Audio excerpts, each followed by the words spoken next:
Hello, good morning students. कैसे हैं आप सभी? आई होप सभी अच्छे से होंगे। स्टूडेंट्स, आज हम पढ़ेंगे क्लास 7 की साइंस बुक का थर्ड चैप्टर विच इज वनस्पतियों एवं जंतुओं में श्वसन। वनस्पति और जंतुओं में श्वसन किस प्रकार होता है, कैसे होता है, के बारे में हम पढ़ेंगे। सजीव एवं निर्जीव वस्तुओं को कार्य करने के लिए ऊर्जा की आवश्यकता होती है। सजीव जिनमें जो जीव हैं, जिनमें जीवन संभव है, जो सांस ले सकते हैं। निर्जीव वस्तुएं जैसे कि चेयर, टेबल, फर्नीचर्स, ये सभी चीजें। चेयर हो गया, टेबल हो गया, टीवी, टेलीविजन वगैरह की जो भी चीजें हैं, ये सभी आपकी निर्जीव में आती हैं, जो सांस नहीं ले सकती। इन सभी चीजों को, वस्तुओं को कार्य करने के लिए किसी ऊर्जा की आवश्यकता होती है, और बिना ऊर्जा के ये कार्य करना बंद कर देती है। हमारे शरीर को कार्य करने के लिए ऊर्जा की आवश्यकता होती है।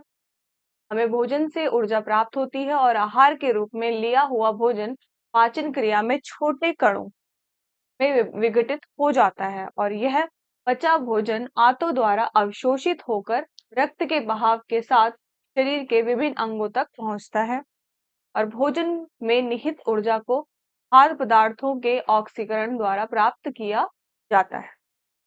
ऑक्सीकरण की क्रिया में ऑक्सीजन भोजन के साथ मिलकर कार्बन डाइऑक्साइड तथा ऊर्जा उत्पन्न करती है, और ऑक्सीजन की उपस्थिति में ही भोजन से रासायनिक क्रियाओं द्वारा ऊर्जा प्राप्त करने की जो प्रक्रिया है वह श्वसन कहलाती है। श्वसन क्या होता है? वातावरण में जंतुओं द्वारा ऑक्सीजन को शरीर में लेने तथा कार्बन डाइऑक्साइड छोड़ने की जो प्रक्रिया है वह सांस कहलाती है। सांस लेते समय हम अपने फेफड़ों में वायु भरते हैं।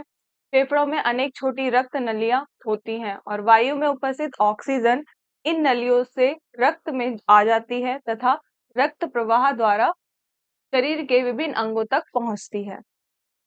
इस प्रकार श्वसन क्रिया निम्न चरणों में होती है। फर्स्ट है पाचन द्वारा ऊर्जा उत्पन्न होना। सेकंड, गैसों का आदान प्रदान। और फिर है श्वसन की आंतरिक प्रक्रिया के दो चरण होते हैं। पहला, सांस अथवा बाह्य श्वसन। सेकंड, शरीर में भोजन का ऑक्सीकरण अथवा अर्थात आंतरिक श्वसन।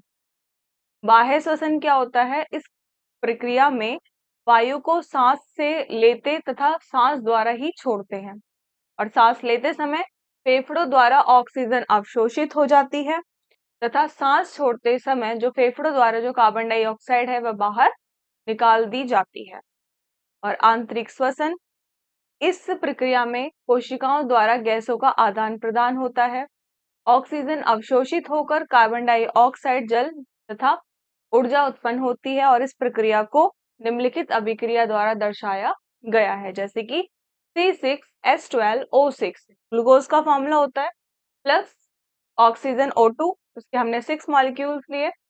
इनकी हेल्प से हमने 6CO2 यानी कि कार्बन डाइऑक्साइड के 6 मॉलिक्यूल्स बनाए, और वाटर के भी 6 मॉलिक्यूल्स हमने ले लिए। तो सांस तथा कोशिकीय श्वसन में अंतर निम्न तालिका में दर्शाया गया है। तो देखिए, ये सांस का कॉलम है और ये कोशिकीय श्वसन का। सांस यह एक भौतिक प्रक्रिया है जिसमें O2 तथा CO2 का आदान प्रदान होता है। हम O2 गैस जो होती है, ऑक्सीजन इनहेल करते हैं और ऑक्सीजन गैस लेते हैं, CO2 carbon dioxide gas release करते हैं। लेकिन जो कोशिकीय श्वसन होता है, ये रासायनिक प्रक्रिया है जिसमें खाद्य अणु ऑक्सीकृत होकर जल CO2 तथा ऊर्जा देती है। सांस यह प्रक्रिया कोशिकाओं के बाहर होती है, और यह आंतरिक अंतर कोशिकीय प्रक्रिया है, और ऊर्जा धीरे धीरे चरणों में निकलती है। यहाँ पर ऊर्जा नहीं निकलती, यहाँ पर कोई भी ऊर्जा नहीं निकलती है स्टूडेंट्स। यहाँ पर कोई ऊर्जा नहीं निकलती, और यहाँ पे श्वसन के कुछ प्रकार हैं। देखिए, श्वसन की प्रक्रिया वायु ऑक्सीजन की उपस्थिति में भी होती है और वायु के बिना भी होती है। अतः श्वसन क्रिया दो प्रकार की होती है। कौन कौन सी? एक तो वायुजीवी श्वसन, जिसमें वायुजीवी श्वसन में क्या होता है स्टूडेंट? वायुजीवी श्वसन में वायु द्वारा ऑक्सीजन को ग्रहण करते हैं, और इस प्रकार के श्वसन में ग्लूकोज के रूप में भोजन ऑक्सीकरण द्वारा कार्बन डाइऑक्साइड जल तथा ऊर्जा में परिवर्तित हो जाता है। वायुजीवी श्वसन में से जीवों के लिए काफी ऊर्जा उत्पन्न होती है। सेकंड, अवायुजीवी श्वसन क्या होता है? अवायुजीवी जीवी श्वसन में बिना वायु यानी कि बिना ऑक्सीजन के श्वसन क्रिया होती है। इसमें ईस्ट तथा कुछ बैक्टीरिया जैसे सूक्ष्म जीव अवायुजीवी श्वसन द्वारा ऊर्जा प्राप्त करते हैं और इस श्वसन क्रिया में भोजन एथिल अल्कोहल तथा कार्बन डाइऑक्साइड में टूटकर ऊर्जा प्रदान करता है। कि वायु में ऑक्सीजन की प्रतिशत मात्रा 21% ऑक्सीजन होती है, जबकि जल में यह मात्रा 37 डिग्री सेंटीग्रेड से लेकर 0.5% होती है।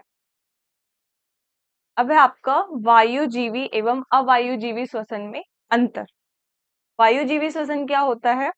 इसमें श्वसन की क्रिया ऑक्सीजन की उपस्थिति में होती है और इसमें श्वसन की क्रिया ऑक्सीजन की अनुपस्थिति में होती है। इसमें भोजन पूर्णतः विघटित हो जाता है और इसमें भोजन आंशिक रूप से विघटित होता है। इसमें श्वसन क्रिया के उत्पाद ऊर्जा कार्बन डाइऑक्साइड तथा जल है, लेकिन इसमें श्वसन क्रिया के जो उत्पाद हैं वो ऊर्जा एथिल अल्कोहल तथा लैक्टिक अम्ल होता है। इसमें श्वसन क्रिया में काफी मात्रा में ऊर्जा उत्पन्न होती है और इसमें श्वसन क्रिया में ऊर्जा कम उत्पन्न होती है। पौधे में श्वसन किस प्रकार होता है देखेंगे। पौधे में श्वसन जंतुओं की तरह पौधे भी श्वसन क्रिया द्वारा ऊर्जा को प्राप्त करते हैं। पौधों में श्वसन के लिए विशेष अंगों का अभाव होता है और यह क्रिया विसरण द्वारा होती है और वह क्रिया जिसमें खाद्य तत्व ऑक्सीजन जल एवं अन्य पदार्थ कोशिका झिल्ली के छिद्र द्वारा कोशिका में प्रवेश करते हैं तथा बाहर निकलते हैं विसरण कहलाती है। विसरण क्रिया पौधे की जड़ों, तनों एवं पत्तियों में होती है। जड़ों में श्वसन किस प्रकार होता है? जो पौधे की जो जड़ें होती हैं, पौधे की जड़ें विसरण क्रिया द्वारा श्वसन के लिए मिट्टी में उपस्थित वायु से आवश्यक ऑक्सीजन प्राप्त करती हैं। ऑक्सीजन पौधे की मूल रोगों से विसरित होकर श्वसन क्रिया में जड़ों की समस्त कोशिकाओं तक पहुंचती है और तथा कार्बन डाइऑक्साइड जड़ों की कोशिकाओं से बनकर उन्हीं मूल रोमों के छिद्र से बाहर निकलती है। सरंध्र एवं पात्रंध्र क्या होते हैं? सरंध्र पत्तियों की सतह पर छोटे छिद्र होते हैं जिनसे वायु एवं पत्तियों की कोशिकाओं के बीच गैसों का आदान प्रदान होता है। पौधे की जो पत्तियों द्वारा जल संतुलन सरंध्रों द्वारा होता है और यह प्रक्रिया प्रस्वेदन कहलाती है और पौधों में कोशिकीय श्वसन सरंध्रों के अंदर होता है। पात्रंध्र काष्ठ तने का एक भाग होता है जहाँ की कोशिकाएं शिथिल होने के कारण वायु एवं तने की कोशिकाओं के बीच गैसों का आदान प्रदान होता है और पात्रंध्र वृक्षों एवं मोटी झाड़ियों में पाए जाते हैं। तो स्टूडेंट्स, हम नेक्स्ट क्लास में तने में श्वसन के बारे में पढ़ेंगे। तो आई होप आपको आज की क्लास अच्छे से समझ आई होगी। Thank you.